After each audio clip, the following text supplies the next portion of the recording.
October 11, 2009, after being unemployed for a darn good long time. I'm one of those blessed guys that overmarried. I've got a wonderful family, but I was losing everything. I lost real estate, holdings, things that I thought were important, 401ks, and I was angry. I was crying out to the Lord and just asking why. But more than anything, I was angry. I had been making crosses for several weeks out of driftwood. All my family and friends knew that I wasn't doing it because I'm not a handy person. If something in our home broke, my wife would say, "I love you, but don't touch it." And on that morning, October 11, 2009, the third cross I cut out, I came around the bottom of that cross, and the nail holes in that cross were exactly where they would have pierced our Lord's wrists and ankles. And it was literally as if God stopped the earth from spinning, and we had moments together that felt like an eternity of love. And the Lord just poured into me what He wanted me to do. I'm not the sharpest guy, and I guess He knew it. He said, "You're to call it the carry cross, because what you're doing is you're cutting crosses out of pallets, man-made pallets to carry things. I sent my only Son to carry the sins of man.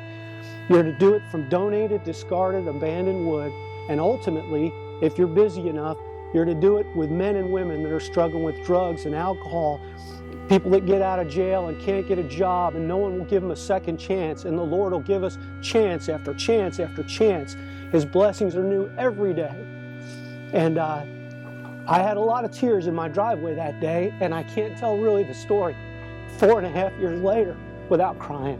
I got a call from Jim, and he said, "I've had a message from God." And I said, "Really?" I said, "If you'll take a cold shower and it'll go away." But turned out I was the fool. Many of the people that donate wood, we don't know how they find out about the Carry Cross.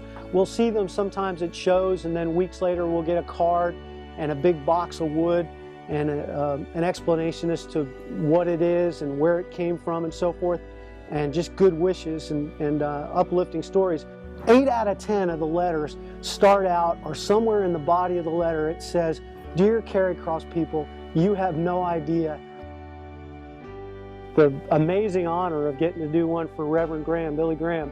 The wood was donated by a man down in Gainesville who had no idea it was going to end up in Reverend Graham's hands.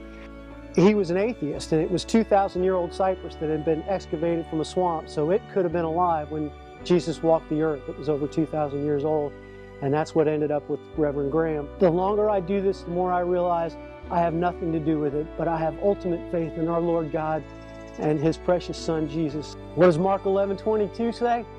Jesus turned and said, "Have faith in God."